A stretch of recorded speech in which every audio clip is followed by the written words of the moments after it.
And the concept of being present is what we really want to focus on here. And as coaches, we want to ask ourselves, what are we doing to once again support our players as humans, as people, to allow them to be fully present. They talked about the biggest separator for Michael Jordan is that he's always present. And we're going to look at that here in just a bit, but we're going to turn it over to Tyler. And once again, I just really want to encourage everyone to just really listen. Every time Tyler and I speak, or I hear him speak, I'm encouraged. As a former coach, it's great to see your players, making an impact, and he truly does that. He was that player. I'll just give him a little introduction, but that always stuck with me through our Alberta Cup experience. He was that player that you knew was going to do something just really great in his life. Maybe not the way that we would have maybe thought, but to see the impact that he's having in our community, in our world, in our sport in general is something that's amazing. And I'm really looking forward. We're letting Tyler go first, so I can piggyback off of him. And I know you're really going to enjoy everything Tyler has to say. So go ahead, buddy. Well, thanks very much for the introduction, Stefan and Jason. Really appreciate it. Honored to be here. Thanks so much for having me. So I guess first off, I'll kind of start with my story. I'm from Leduc, Alberta. Grew up playing hockey. Started when I was probably about 5. Played lacrosse in the spring. Big golfer in the summer. So I was pretty invested in the sports world. So I grew up playing through Leduc. I played Bantam AAA both years. I played midget 15. I played midget AAA. I played midget AAA again. So I definitely drained my parents' bank account, but it was well worth it. I will always look back on those memories very fondly. So after my whole minor hockey kind of career, I ended up in Drayton Valley is where I started off. And yeah, I mean, like moving from minor hockey to junior was a big shift. I mean, Drayton Valley was only an hour away from home for me, so it wasn't that bad.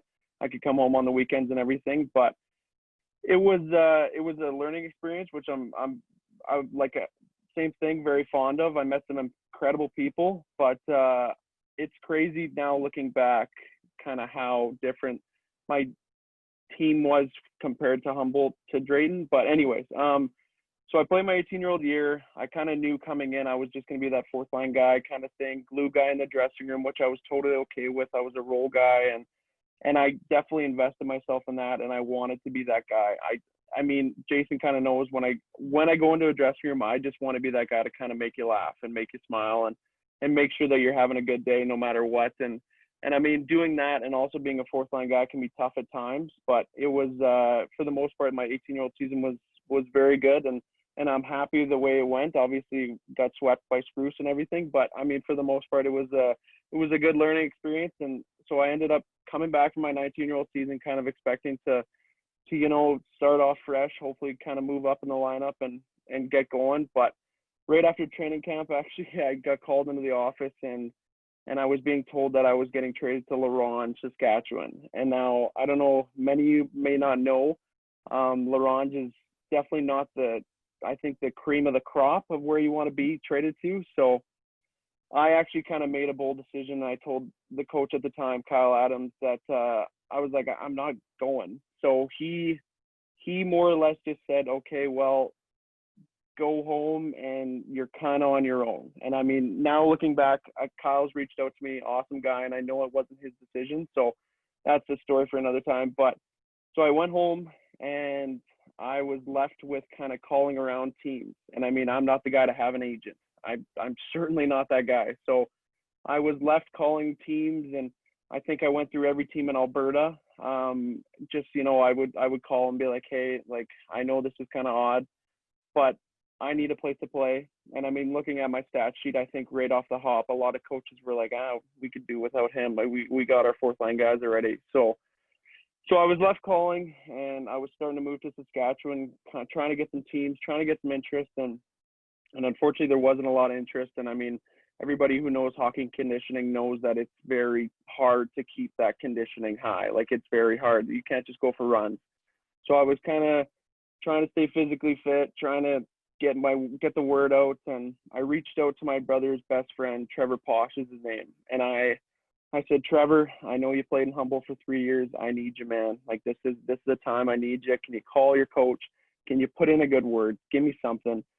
So he called Darcy, and I called Darcy, and little did I know that I would actually be packing up my vehicle and heading to Humboldt for a tryout. So I did the 6-hour drive, and I packed up not knowing if I was going to stay or not. And I just was hoping for a chance, and I got that chance. So I went to the rink, and first, my first skate, they put me through the ringer, and I almost puked on the bench. And I mean, I know that's a story that I think Darcy was telling, and now I think Darcy's wife kind of tells too, because I was like, there's no chance. Like, why would he take me? Like, I'm almost puking my guts out. Like, obviously I'm not in shape, and I mean, I'm not the most flashy guy out there. So he gave me a chance though, which was great. So I ended up staying in Humboldt, obviously, and same role for the most part, same role, which I was okay with just because of that group. And I mean, I came in not really knowing anybody. I had a couple mutual friends. Stephen Wack, I kind of knew. Connor Lukin, my brother, played with. So I was able to kind of connect instantly, and they accepted me instantly. And I mean, I got back into that glue guy role, a little bit of fourth line minutes and everything. So actually there was a span in Humboldt, probably halfway through my stint there, for about 4 days, I just went mute. And this is kind of a big thing looking back now. It's kind of a big part of the adversity talk. So I did go actually like mute for about 4 days, and all my teammates around me were like, what's going on? Like, are you all right? And like, what's going on? I'm like, I just need to chill. Like, I just need to not have to come to the rink every day and try and make everybody laugh so hard. And then also get 3 minutes of ice time this night. And so I went mute, and it was a big kind of moment for me. It was a big couple days. And I mean, everybody was noticing it. And when I wouldn't come into the room with a big smile on my face and wanting to kind of interact with everybody knew that something was off. But I mean, looking back now, I just see how important everybody was to that group. And I mean, I see that camaraderie and that support system that we had. So our captain, Logan Schatz, actually came up to me, and he was like, hey man, like, what do you need? And I'm like, yeah, I just need some time. Like, I'm good. Like, and I was actually considering quitting at this time. Like, I was like prepared to quit. I was almost done. I was almost at that line where I was like, I can't do this anymore. Like, I'm not getting any minutes. And I felt appreciated, but I also didn't feel appreciated at the time. So Logan Schatz said, okay, I'm going to go talk to Darcy, and we'll get you some more minutes. So actually, which was one of the most amazing things that anyone's ever done for me. And I actually ended up getting some more penalty killing time and having more fun again. And I think that was kind of what I was getting away from. I was just having fun for everybody else, and I was having fun not for me. I was just kind of making it enjoyable for everyone around me, and I wasn't really focusing on me. So that 4 days was a time to reflect, and so I moved on, and I mean, obviously we were a very good team. We were an awesome team, and I think that just goes to show what kind of team Darcy built. He was a big guy on having good players, but also good people, and we were all good people, and that's what made that room so special. So obviously, April 6th, and then I'll share a little bit. I don't have any memory for about 4 days. So I remember kind of just waking up in the hospital, a little groggy, suffered 8 injuries in total. Worst one being a stroke, and then nerve damage in my left arm was pretty severe.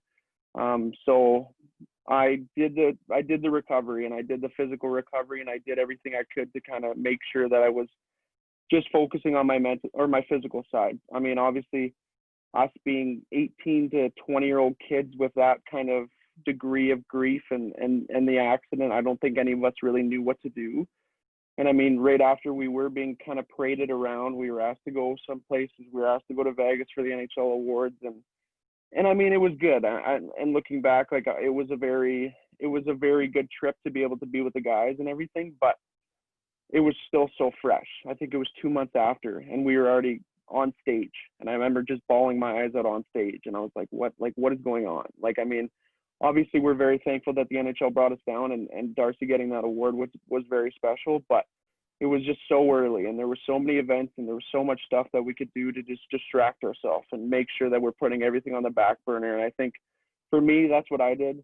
I didn't really, besides that little stint where I went kind of mute, I didn't really have any spans where I really took a focus on my mental health. And I mean, then the recovery kept going. I was going to physio 4 times a week, and I was just, I'd get up and I'd sit on the couch, go to physio, come back, sit on the couch, watch Netflix, and friends would come visit, and I'd get a bunch of, messages, which I mean, I'm forever grateful for. But I think it was just getting so repetitive, and I was at the point where I just had no idea what to do with myself. And then all of a sudden the idea of kind of playing again got back in my head, and playing for everybody that passed away, and being able to go wear that jersey again. So that idea got in my head, and my recovery was actually going a lot faster than expected. So then that was the full physical recovery. Then it was just like, you know what, this is it. I'm going to get on the ice. I'm going to make sure I'm strong again. I'm going to do whatever I can to make sure that I can get back on that ice, and I can get back to Humboldt. And I think Jason knows that I mean, I was so invested in the physical side, and I was so invested in kind of just getting back to it, and I mean, I knew I was going back to that same dressing room, that same billet house, that same everything. I knew there was going to be different guys around, and I was completely aware of all this, but I completely prepared myself physically, and I didn't prepare mentally at all. And I think that was the one thing that kind of obviously got me to my breaking point. But so I went back and I played 10 games, and it was a special feeling, and I can be very proud of myself forever for being able to do that and come back. But it was starting to get a lot, and it was starting to take a toll. And I mean, even with a new group of guys, everybody in that room knew that something was just off. I mean, usually I'm not like gawking on myself, but I was referred to sometimes as like the glue guy of that team. And I mean, obviously this new team knew that I was going to be kind of that glue guy, and they didn't see that because I just didn't feel right. So I remember we went on a 4-day road trip to Estevan, Weyburn, and somewhere else. And I remember we were getting off the bus, and I texted my parents. I was like, I'm just not having fun anymore. And I think that was the turning point. It was just like I finally recognized that I can do something for myself. So I made a couple influential phone calls. I think I called Toby Boulay, Colby Armstrong, and I think a couple others. And I was like, am I doing the right thing? Like, is it okay if I go home? Is it okay? Like, am I letting anybody down? And I think that was the biggest thought that was in my head, was that I'm just going to let everybody down. I'm going to let the 29 down. I'm going to let the 29 families down. And I mean, every time I talked to somebody, it was just like, no, like, do something for yourself. Like, this is your life, and you should focus on what's going on inside your head. So I didn't push myself, and I made the decision to come home. And I think it's probably one of the better decisions I've made in my life. And now I've been able to really focus on myself and focus on my mental health and get back to doing the things I love. And I'm going to school, and I played junior B with the team in town here just because I was able to have fun again. And my mom said she remembers just seeing me smile out there. I bobbed my head to the music while on the ice, and like, it was just the little things like that. So that's a little bit about my story, but I want to get big into Darcy. Obviously, I know most of you guys are trying to get into, I don't know, into coaching, or already into coaching, but I want to talk about Darcy just because Darcy was the reason that team was so special. I think Darcy, it was just so important to him to make the most of every day. And I think that was the big thing that really caught on with us. And I mean, he had a core covenant on the wall, and I think the first line was family first. But then it was also, it's a great day to be a Bronco gentleman. And I mean, I think that quote, that's why I have this tattoo. But it was just little things like that. And he was so smart about hockey, and he knew his X's and O's, and he had all the tools, but he just knew how to create that atmosphere, and he knew how to create that character inside that room. And he brought in the character guys that he wanted, and he brought in good players and also good people, like I said. And I mean, there's a couple stories. I remember coming to the rink one day, and it was just, I think we got like 2 feet of snow, and we walked into the rink, and Darcy sits us down and looks at us, and he goes, nope, we're going around the community and we're shoveling. And I mean, just little things like that. He just like, he knew where to go the extra mile, and he knew kind of how to make that impact. And I think that's why we were so loved in the community.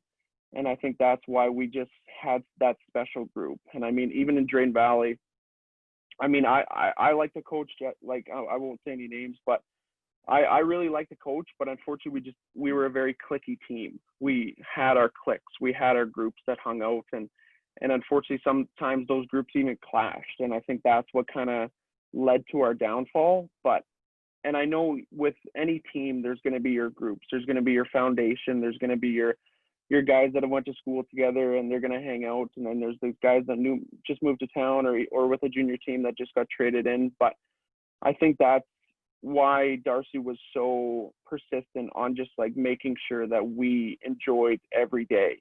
And I mean, he got to know everyone so well, and he took the time. But then again, he also did his head coaching and general manager roles. He had a very strong assistant core, Chris Beaudry and Mark Cross. I mean, those two and those three together, like, it was just the perfect kind of triangle. You could go to Mark Cross for anything. He would sit down till 10:30 at night and watch video with you, and he would stay on the ice for 2 hours and do skills with you. And then Chris would do the same thing. And Darcy would still do that, but he knew obviously it's different in junior hockey. It's a general manager and a head coaching role. It's his job. I mean, it's different with minor hockey where it's more of a volunteer position, but I don't think Darcy didn't let that get to his head either. I mean, he knew his X's and O's, like I said, but he knew how to create that atmosphere. And I remember even there was a trade he made, Connor Lucan for Chris Van Oshaw. And Chris Van Oshaw ended up scoring 51 goals for the Spruce Grove Saints after he got traded. And everybody was, I heard that Darcy almost got fired for that trade. And I just couldn't believe it, because when I got to Humboldt, Lucan was a phenomenal two-way player. And I love Vanner. Like, I'm good friends with Vanner.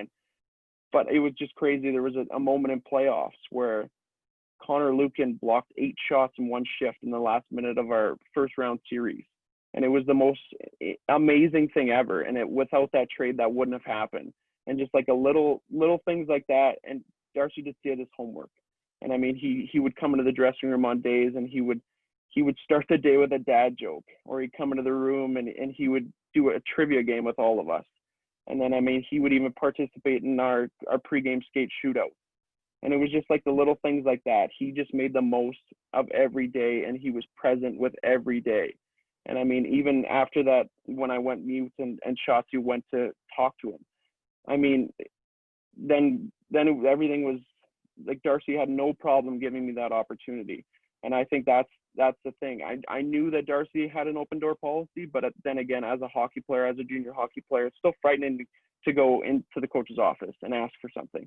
It is super frightening. But I think that's what Darcy was so good at. It was just making sure that all of his players knew that they could come to him for anything. And I mean, even he encouraged chapel. He was a very religious man, and we would go to chapel as a team. And I think that was one of the biggest things that helped us bond. We would go, and our pastor, Sean Brando, would talk about, like, life lessons, and we would actually, like, he would feed us, and then we'd just play games. And I mean, that's not usually a junior hockey team thing. I mean, it is. Like, chapel's a big thing now, but I know, like, some junior hockey teams, like, just go, everybody goes their separate ways. They'll go hang in their groups. They'll play Fortnite, and that's it. But I mean, that was a weekly thing for us, and I think that was a big thing that Darcy preached, and that's why he got the most out of us, just because he didn't push us, but he pushed us in a way that we felt like we were so cared for and wanted on that team and appreciated no matter what. So yeah, I think I rambled on quite a bit there, and I'm sure I jumped everywhere, but I just want to say thank you again. Darcy was a very, very special coach, and I hope that I was able to rub a little off on you guys sprinkle a little of his ways into your guys' ways. But yeah, that's my story. Smitty, I have one question that I'd love you to just kind of talk about. As you started to kind of learn more about the mental health and your mental health, what were some of the things that you were doing to work on that? And to, I think you hit it on the head that you came to the realization that you needed to do things for yourself. And, you know, that really goes along with what we're going to talk about here in the idea of being more, rather than just doing what we think we're expected of. And not that we don't want to do what we're expected of, but the idea of being more. So what were some of, like, and then kind of how is the path? It's not definitely something that happens all of a sudden, but it, you know, I know you talk about it being a journey, and it's going to be a continual journey for the rest of your life, for sure. Yeah, that's I guess I forgot to touch on that, and that's a big thing. I saw a quote where it said, "Mental health isn't a battle to be won; it is a journey to continue walking." And I think that really resonated with me. And I mean, even a quote as simple as "self-care is not selfish." Those little things, because I consider myself a pretty selfless kid. Even growing up in high school, I was like a glue guy in the classroom too. I just love that atmosphere, and I love making everybody else feel good. And I think realizing that I wasn't okay and taking those necessary steps to get to where I wanted to be is the reason that I kind of am able to move forward today. And I mean, obviously our situation is to a very high degree, and I don't think a lot of people deal with that kind of grief. And I never want to compare to my story to anybody else's story, because at the end of the day, everybody's story is important. But that's the thing also. I mean, everybody's fighting their own battle, no matter what. And I think even on a hockey team, just like having that culture to be able to recognize when guys are not okay, and have that kind of support system no matter what. Yeah, that was a big thing. And I mean, even my girlfriend told me, she's like, you've taken the biggest, courageous, bravest step you could, and that's just like realizing that you're not okay and saying you're not okay. And I think that's what kind of got me going. And then I was able to seek professional help. And I mean, obviously that luxury is not available for everybody, but I was able to kind of start putting myself first and making decisions that would help me kind of move forward and improve my mental health and also my physical health. I mean, they go hand in hand. I mean, as much as I recovered physically so well, and I went to physio and I went to the doctors, and I mean, it's as simple as that. I mean, mental health, you have to take those steps too. And I mean, as a little thing as taking 30 minutes of your day for yourself, or doing yoga in the morning, or reading a book. I mean, like, those simple things that can really make sure that you take care of yourself. And I mean, like I said, it's a journey to continue walking. And I think as long as you take those necessary steps, then you're able to kind of move forward. And there's no right or wrong way to do it, which I also learned. I mean, everybody's journey and battle and growth looks different. So, I mean, do what works best for you. And I think that's what I kind of always try to put forth in my speeches is just do what's best for you. There's no right or wrong way to do it.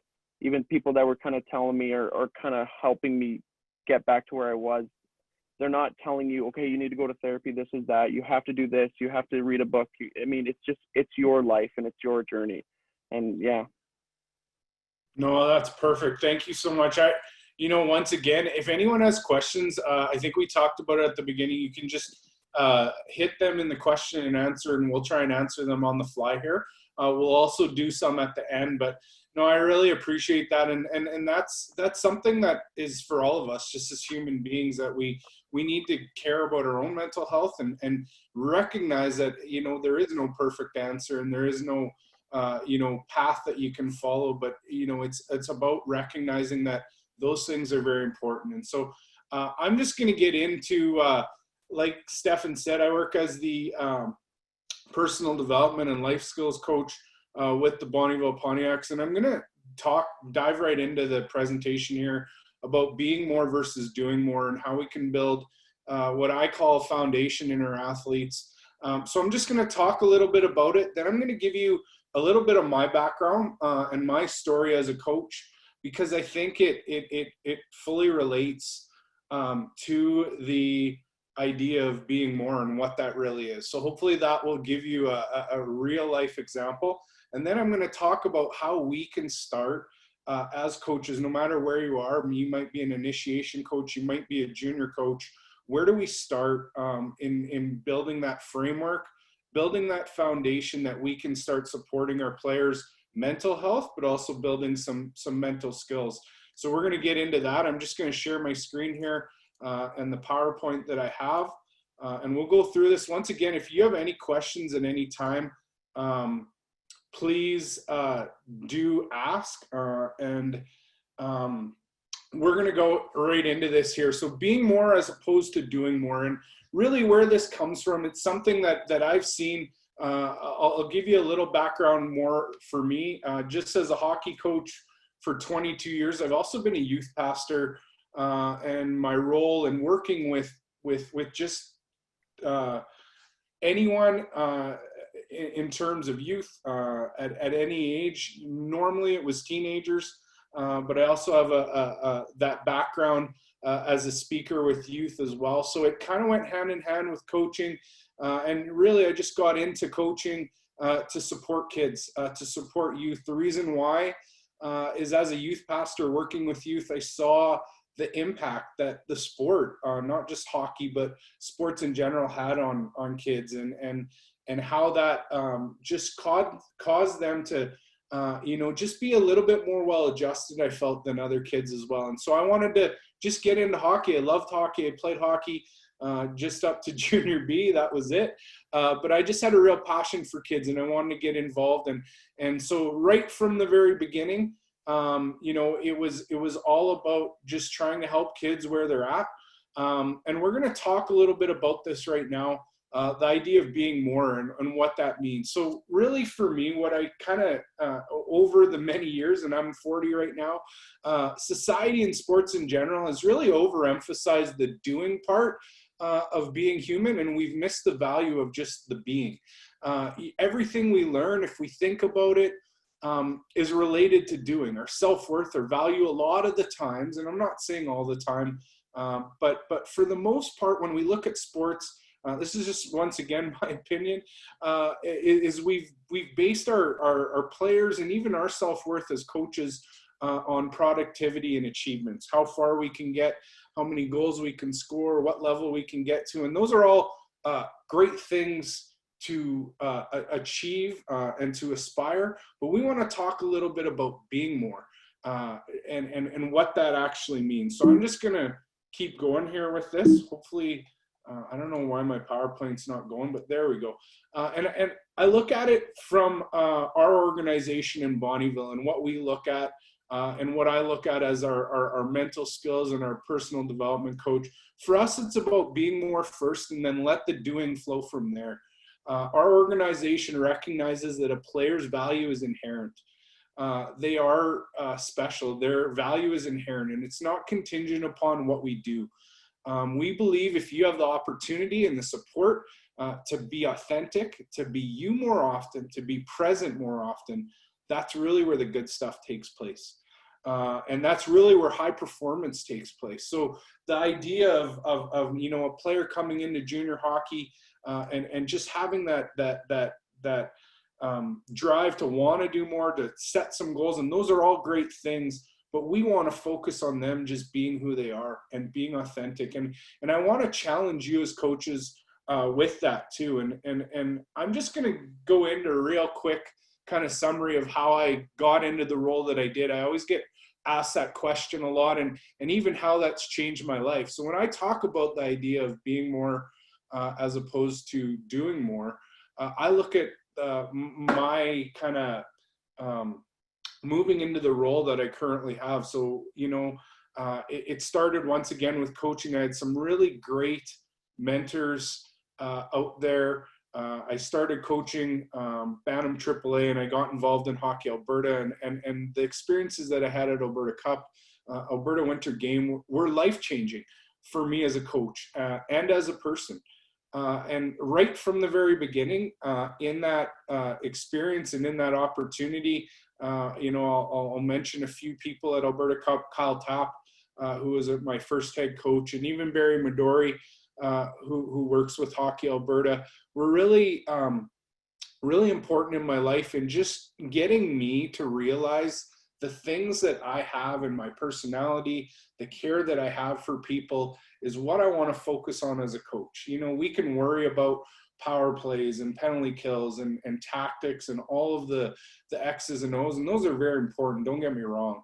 But there was just a support there to be who I was. And that's what we're talking about when we talk about being more as opposed to just doing.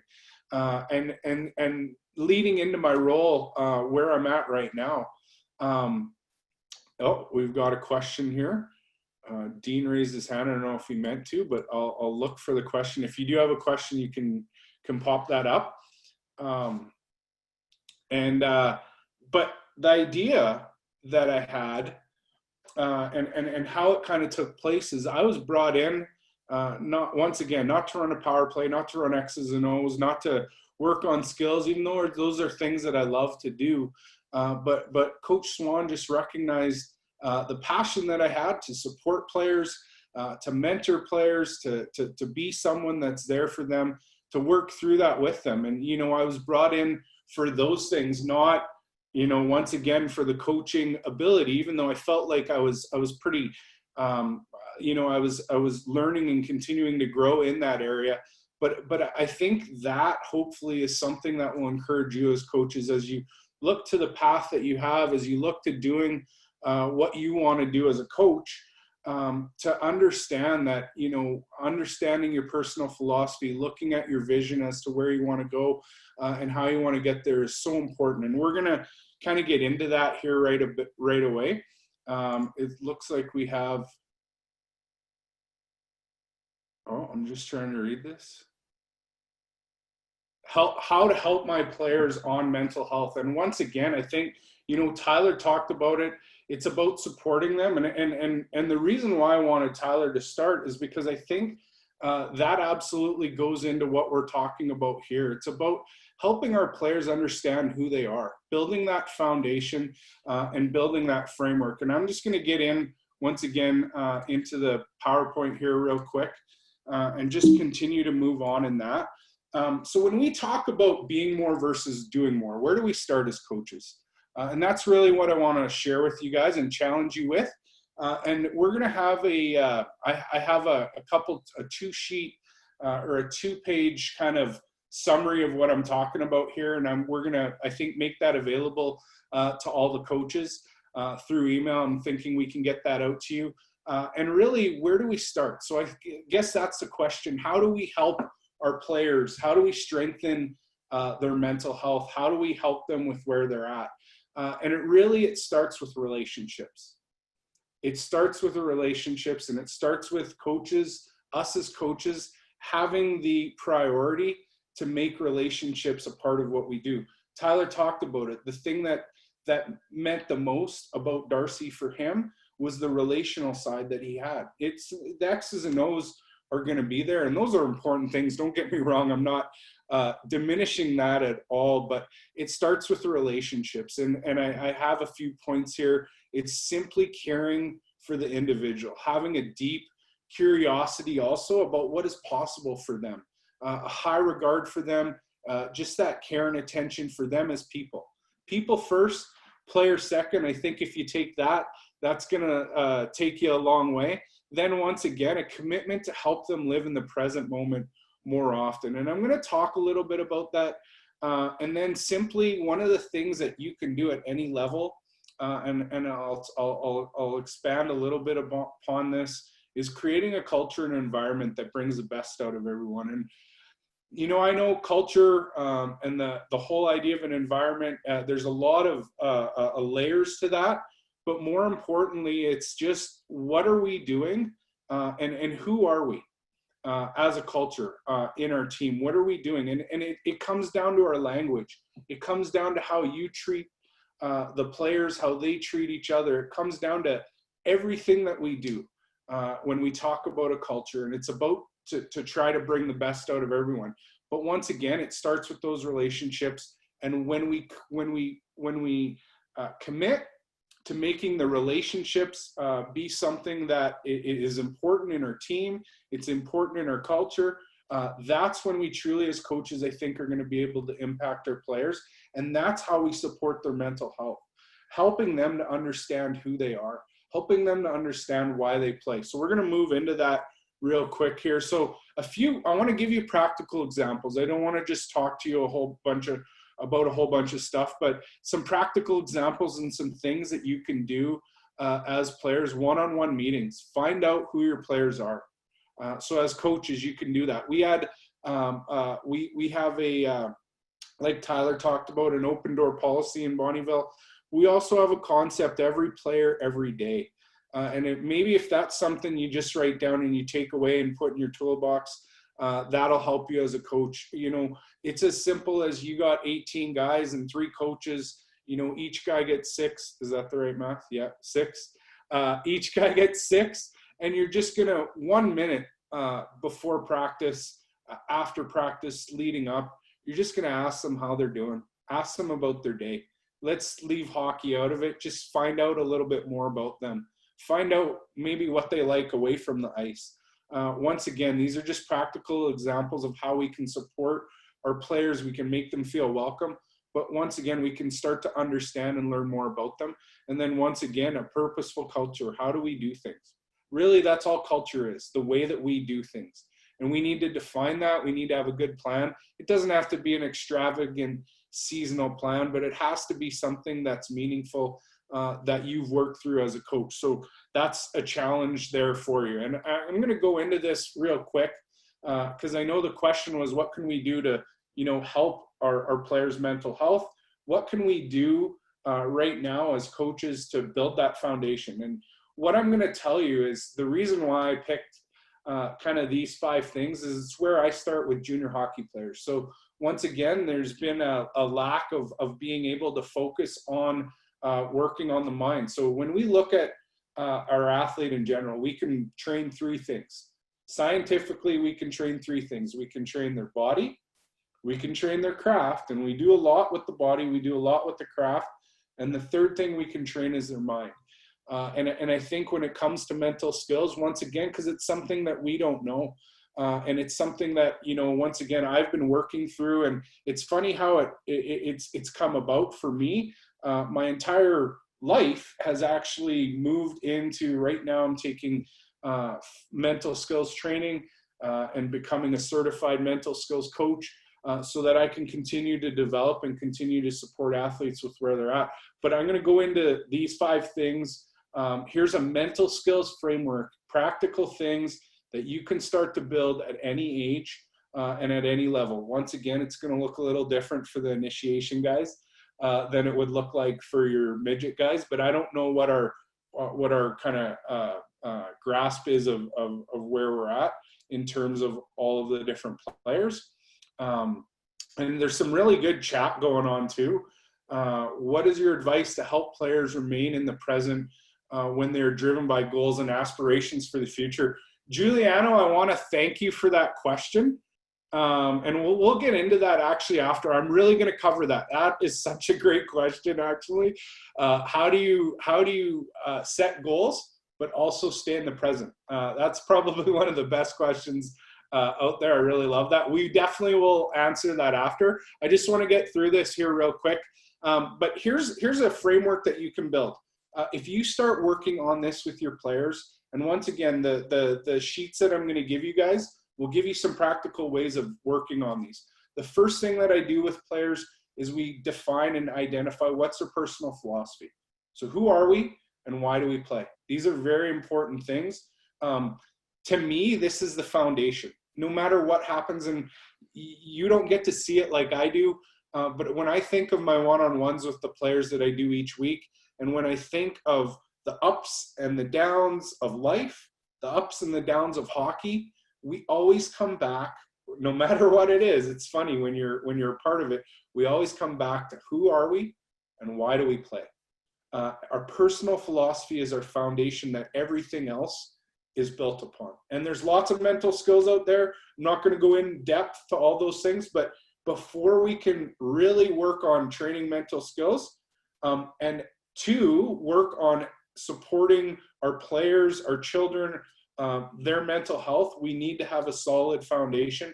First thing is a personal philosophy. The second thing, vision. Where do we want to go? What does this story, if we were a director and we could write the story for our lives, what does that look like? As people first, of course, because that's important, and as hockey players second. These are questions that we want to challenge our players with. So when you have those one-on-ones, these are things that you can start to look at. some practical things. The third thing, character strengths. What do we do well? We as coaches sometimes we always tend to find the things that our players don't do well. I'm not, maybe I was wrong, but I've seen it over and over as I work with coaches. We often find the things that they don't do well. But one of the things that we can do and a framework that we can build that will allow them to work and grow in their mental framework is character strengths. What do we do well? Do we tell them? Do we share with them? Do we help them find out what their character strengths are? We see them often. I don't think as coaches we do a good enough job of sharing that with our players and working on that. The other thing, building resiliency.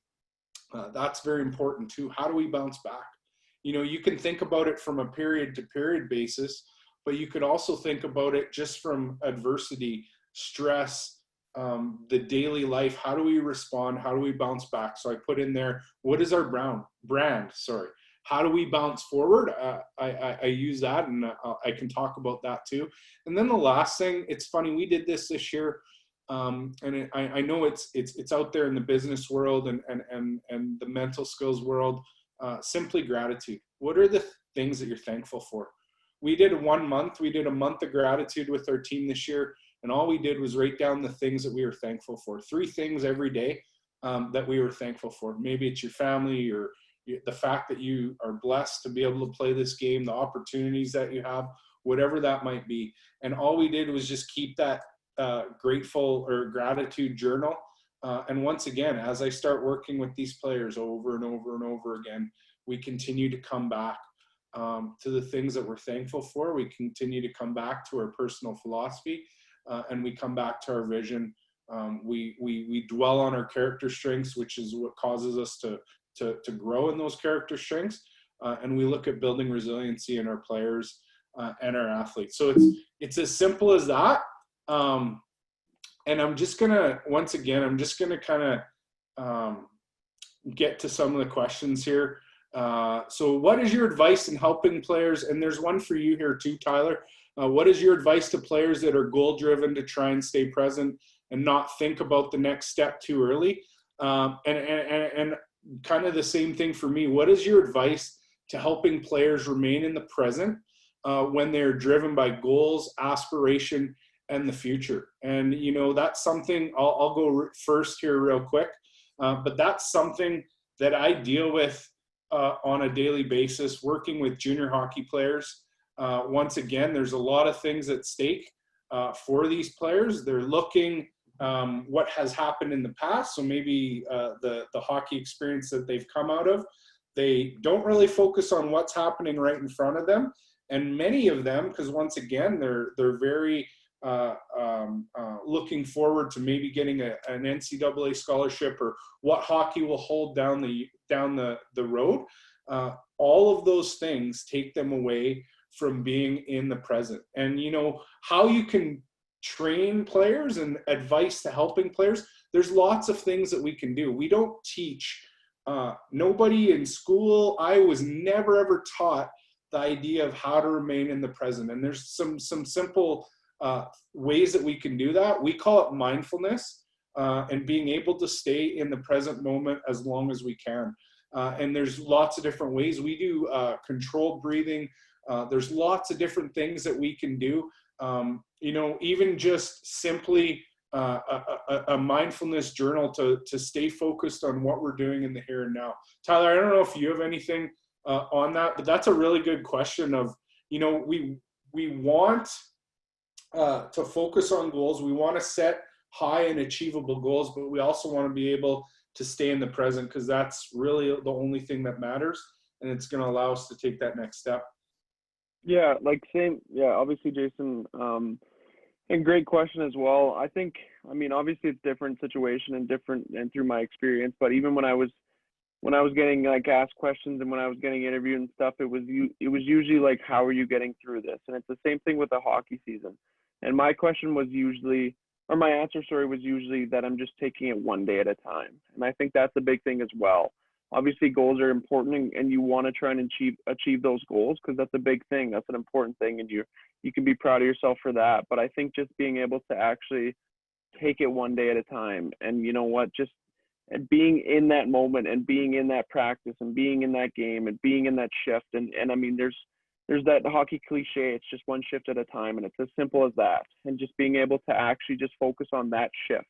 And I mean, I know even during the end, usually end of season's coming along and you got a goal of say 20 goals and you're at 18 and you're calculating, you're like, okay, if I get one goal this game and one goal this game, I'm good and I can achieve my goal. But I think it's just more or less being able to let it take its course and do what you can to be able to achieve that goal, but don't have it such a main focus of your life and of your game and of your hockey career. Obviously, like I said, goals are awesome and goals are great, and I recommend setting them, but it's very much about just being able to take it one day at a time. Especially, let's be honest, like through my experience, obviously through the tragedy, I know that tomorrow was not guaranteed. So I mean, you have to be able to actually just enjoy that day. And I mean, the goals will come, and you can look back and you can see that you don't have to look a mile ahead. And I mean, even in our playoff series, we lost in triple overtime to Nipwin, and Darcy came in after, and he said one of probably the best kind of after game speeches. It was as simple as just let this sink in, and then we'll focus on tomorrow when tomorrow comes. You have to let everything kind of sink in, as much as whether it's a loss or whether it's a win. I think that was a big piece of advice that I've always will always cherish. Just let things sink in and let yourself live in that moment. So that's my probably advice. I got another question here, and then I'm going to jump into I just want to review the sheets that we're going to send everyone here. And once again, I really want to leave you with some practical ways to work on building this foundation that we talked about. But Mike Lees has a good question here, and this is one that is probably the most work I've ever put in, the most work that I've ever done in the area of working with players on the mental side of the game. He has a question: how does one continue to see their worth when they're sidelined by injury? And I'm going to continue to go back to the personal philosophy. Who are we? And really, that causes, no matter what happens around us, our personal philosophy and who we are, and really why we play, is what grounds us. So, you know, I've dealt with a few players. I'll name one. Cash Rasmussen, the very first game of the year, blew out his ACL, and he was out for an entire year and had to work really, really hard to get back. And I know Tyler will probably be able to talk about this too, but you know, the work that we do ahead of time in terms of our personal philosophy, in terms of our vision, in terms of our character skills, in terms of building resiliency, that ability to bounce forward. I don't call it bouncing back because I want us to learn and grow from it. So those things that we do ahead of time helps our player to once again be in the right perspective as he's going through that injury. It's a difficult time. There's no bones about it. I don't think anyone could say it's easy, oh, you'll be fine. It's not. It's difficult. We went through a lot of hardship, a lot of heartache, but as you continue to go back to why do you play? You continue to go back to where you want to go in this game. You continue to go back to the character strengths that you have and the things that you're grateful for. Hopefully that gives you the strength that you need to power through that injury. I don't know if Tyler, if you have anything else to say about that, but that would be kind of my answer to that. And that's a difficult question for sure. Yeah, that's a difficult one. And I'll run it back to my Drayton days. I know Karen's on here. She was my trainer in Drayton Valley. And I mean, I suffered a pretty bad ankle sprain. Karen can tell you it was disgusting. But even as simple as that, like, I mean, it's a 6-week injury, but for a guy like me, I mean, as a fourth line guy, kind of not knowing what to expect, I mean, just that little reassurance and just that little bit of care still from any coach or the head coach or even the training staff, everybody around. It's just those little things that go a long way. And I mean, I know I can't really remember if my coach did that or not, but I mean, I just know that for a player that's already struggling with physical side, I mean, the mental side is just going to kind of diminish too, because you don't know where you stand. You don't know how it's going to be when you come back. You don't know where you're going to fit in. And I mean, all those questions are running through your mind and you can't do anything about it just because you're just sitting there watching practice, watching games, watching everything. So I think personally, like for me, I think it would just be that little bit of reassurance and that little bit of every once in a while, the coach comes by and be like, hey, how you doing? How's recovery? What's going on? Like just little things like that for me, I think go a long way. Mm-hmm. That's really good. Okay, I'm going to share my screen here once again. I really want to go over this with you and try to give you, paint a picture of some things that you can implement this year. And I know we had a question, what can I do to support and help my players' mental health? I think helping them to work through these different things will be the biggest thing that you might be able to do as a coach. So once again, personal philosophy, who are we? Here's a little exercise that you can get your players to do.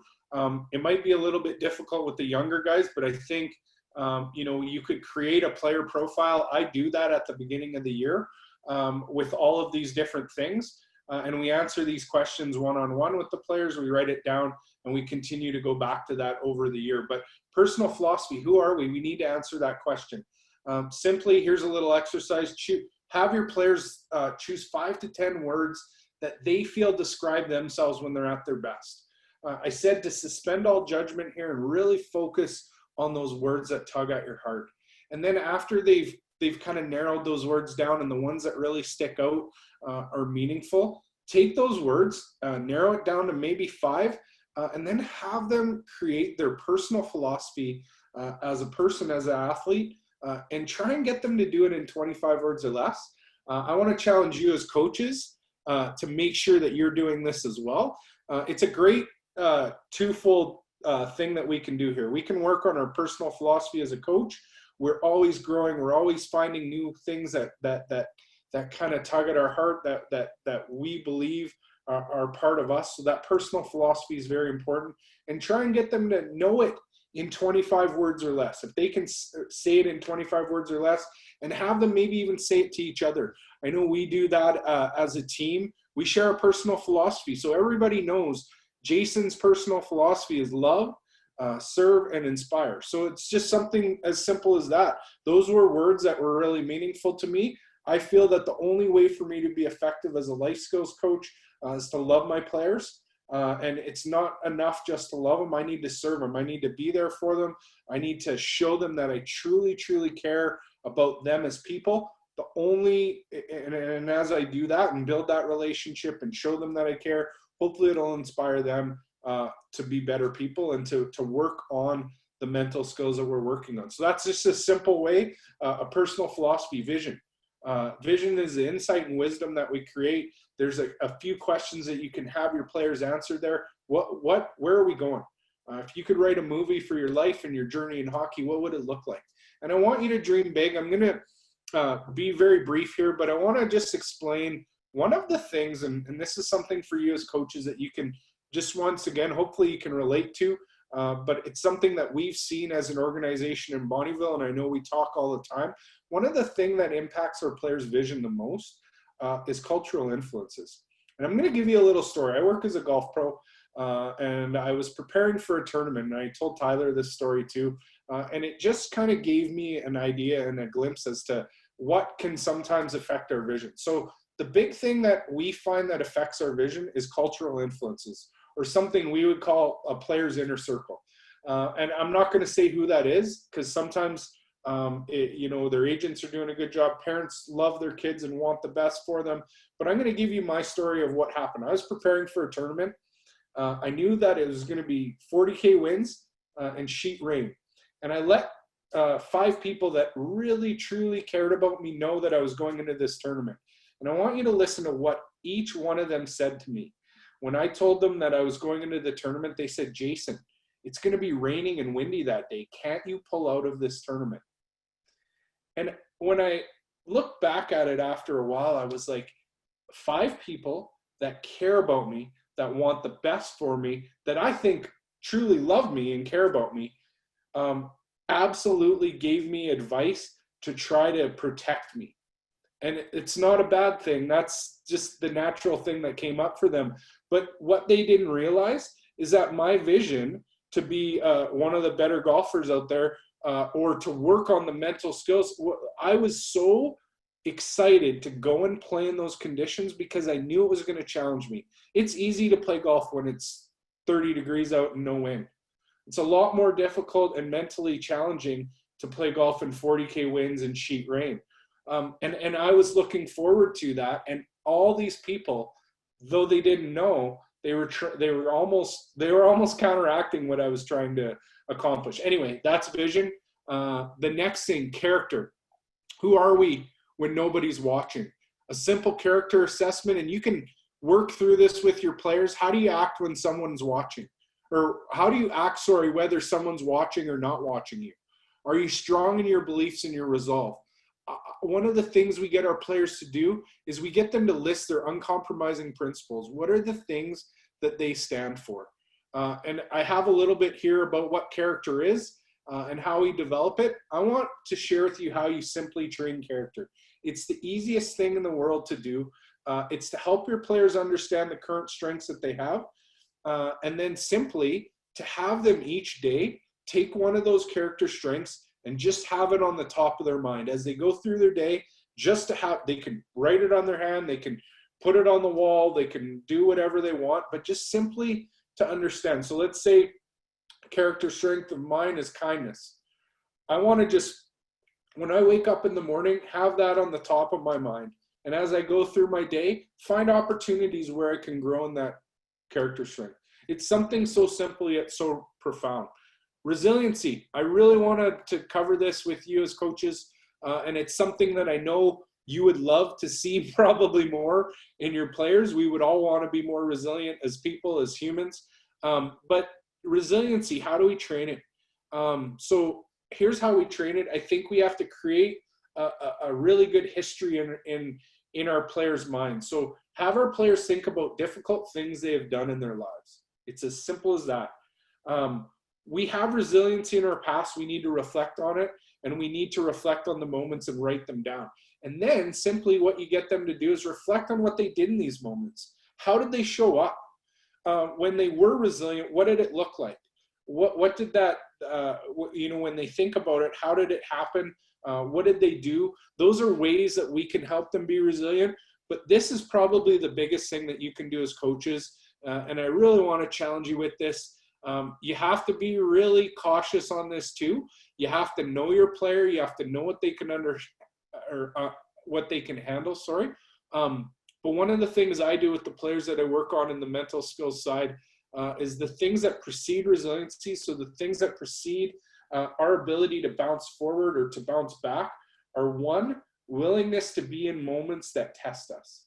And when I think of the hockey world and I think of players and parents in general, we sometimes, and even coaches, we sometimes do everything we can to get away from anything that might test us. Now, I'm not saying we want to continually always be in difficult situations and stressful situations, but another thing that precedes resiliency, the way that we can train it, is purposefully getting into those difficult moments. And like I said, you have to have very care and attention in this, but we want to put ourselves in positions where, you know what, it might be difficult. It might be a little bit stressful, but we're going to have to grow. And as we do that, once again, we build that ability to reflect on those things, and that just helps us to simply be more resilient. So once again, put ourselves in those situations. So we create, as a coaching staff in Bonnyville, some maybe difficult situations for certain players that we know is going to challenge them. But once again, it comes with having that one-on-one mentorship, knowing that player really well and knowing what they need and what they want. Another thing that I encourage players to do, Tyler even talked about it. It was difficult for him to go in and talk to his coach. So one of the things I would do with players as I work on them on the mental skill side is say, hey, look, Coach Swan's door's wide open. Why don't you go in and talk to him about, some concerns that you have or some worries or some things that are going really well? Why don't you go and let him know these things? It's difficult for that player. He's not comfortable with it, but we need to challenge our players to get into those moments. And then lastly is the gratitude thing, which I talked about. Simply have your players, they can do it at the beginning of the year. You can do it daily, weekly, monthly, to list the things that they're grateful for. And, you know, these are not difficult things that we can do, but are we willing to care about, and I'm not saying care because I believe all coaches care, but are we willing to do the work ahead of time to build this foundation in our athletes? And if you as coaches at whatever level that you're at will commit to on all of these things, we're going to have players that continue to grow. And when they come to me in junior and I work with them on the mental skills side, we're going to be able to really look at some different mental skills that we can train because they have this foundation built in their life. So that's it for me. I don't want to keep you any longer. I know Stefan will probably come back on here. And if we have any questions, once again, Tyler and I are here. We're going to stay on as long as we have to answer the questions. But once again, I'm just thankful for the opportunity to share on something that's passionate in my life. And like I said, I just want to continue to remind you how that came about was Coach Swan caring about who I was as a person, understanding the need to support our players, to work on building mental skills, to help them just be better people in life and as Bonnieville Pontiacs. And that role was given to me because of that. And I'm continuing to develop in my understanding of being a mental skills coach. I'm taking schooling right now, and I really want to make this something that I do in my life. And it all came about from, once again, just focusing on being who I was and not trying to do. So that's kind of the passion that I have. And once again, I thank Tyler for being here, sharing his heart, the passion that he has for athletes to help them with their mental skills and their mental health. And I thank you as coaches. Some great questions already. And if you have more, I know Stefan will probably facilitate that. Absolutely. Gentlemen, that was fantastic. I have an entire page of notes myself from this presentation. You were so good. Everything that we talked about tonight was just a reminder to me, even as a coach, right? What's our role as coaches with our players and how can we best serve them? It just an amazing job. Again, if anything else pops up here, the question period, maybe we'll give it about 5 more minutes and then we'll get off. As a reminder, as we are waiting, if there's any other questions, we've got a couple more presentations coming in next week, and that'll be kind of the end of it for us. You know, as days are getting longer, the sun's coming out, it's getting warmer. I think we're shifting a little bit of our mind back to the ability to be with our families, and things are opening up. So it's nice to be able to get that done. But again, anybody that's on here tonight, thank you so much for the support. You guys have been fantastic in attending. I know that I've learned quite a bit just being on these and listening and being a part of them. So, you know, other than that, if there's anything else from anybody who's attending, please feel free to throw it out there. But as I say, we'll go a couple more minutes here. If there's nothing else, we'll sign off. And then as a reminder, I have recorded this. I'll be sending it to our marketing communications group as soon as it's done and into my computer. They should be putting it up on our YouTube channel within the next few days. So beyond that, I don't know. Is there anything? I can't really see. A lot of thank yous, obviously, and we thank you guys. Yeah. Unless there's anything. Oh, there's one question there for you, Jason. You want to pull it up? Oh, a couple questions now. I just see a guys. Let's see.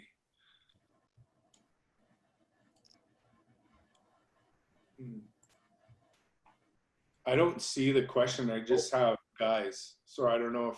Sorry. If you read it for me. I don't know if my. Yeah. That. Let me see here. Where do we put the? I can answer this one. Where do we post the next one? The next one's will be posted up more than likely by our marketing communications group tomorrow. We have next Wednesday. I can give you the presenter. We're just working through what she would like to present on. Her name's Alyssa. I got to get it right here. Alyssa Gaglardi, and she is the Carolina Hurricanes girls and women's hockey specialist.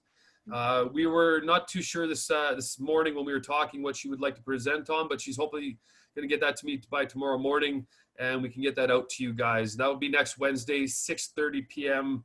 Mountain Time. She's going to be nice enough to stay on, a little bit later. Obviously, she's on the East Coast, but that will be where the next one is. The next ones will be coming through our social media channels and our website. So I got that one. There's one in there from Stephen, Jason, if you want to answer that potentially.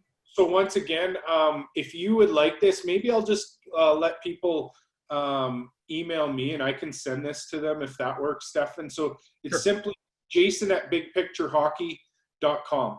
So if you email jason@bigpicturehockey.com, or I'm sure you can email Stefan too, and I will get you this PDF that I have. Once again, please take it and use it as you look to create your player, help them understand their personal philosophy, vision, how to build resiliency, look at their character strengths. Those are all great things that you can do. And so I hope that's something that will work for you guys. Beautiful. Yes, and if you do need that email, feel free to send me a note, and I can just forward Jason's email on to you guys as well. That would easy peasy. Besides that, maybe we'll go for one more minute here. Oh, a lot of thanks, Coach Rusty in there. People know my nickname. I don't know where that came from. Maybe it's the hair, I think. I don't know, but it's okay. Yeah, no, really appreciate. Once again, thanks so much, Tyler. Really appreciate your time. I know you're going to do amazing things here in the world of hockey and in mental health, and we're excited to watch that too. So yeah, thanks very much again for having me on. It was an honor, and I hope you guys were able to take something away. Sorry, I probably rambled on, but yeah, thanks again, Stefan, for setting this up, and Jason, I learned some stuff from you as well. So thanks very much, guys. Awesome, thanks, buddy. Not a problem. Jason, I'll tell you what, this will be maybe the last question we answer for the night. So if there's one more in there from Clayton, I'll let you answer it, and then we'll sign off for this evening. So yeah, it's a good question, Clayton, and something. Yeah. Once again, we're human beings, and we're affected by things that happen in our lives. And once again, I think it's simply, like I said in the beginning, it's all about the relationships. It's about finding out who our players are, how they're doing. So many times we can get so wrapped up, and I'm guilty of this just as much as anyone else out there, in our season, in preparing for the next game and making sure the lines are right, making sure the tournaments are booked, and all of those things, that we don't worry about those personal relationships with the players, and finding out, like I said, every player every day, find out how they're doing, if there's anything specific that you can help them with. How do you keep their attention while employing mindfulness? Really, what mindfulness training is trying to keep our attention. So I'll give you a practical way that we work on it. You can simply just have your players, you could put a candle and have them focus on that candle. Once again, it's training our mind to focus on one thing. Now, what's going to happen, I'm telling you this, if you work on this and practice it, I'm trying to do it here as a mental skills coach. I work on my breathing, and I simply just breathe in, breathe out, and I try to just focus on my breath. But immediately, something comes up that I need to do later on today and pulls my attention away from just focusing on that breath or just focusing on that candle. And it's a mental skill that we need to train. And so once again, I think the most I've gotten is 3 breaths without thinking about anything else. And I've been doing this for probably a year and a half now. So it's a process. It's all about the relationships first, and then getting them to work on being present, being able to focus on one thing at a time.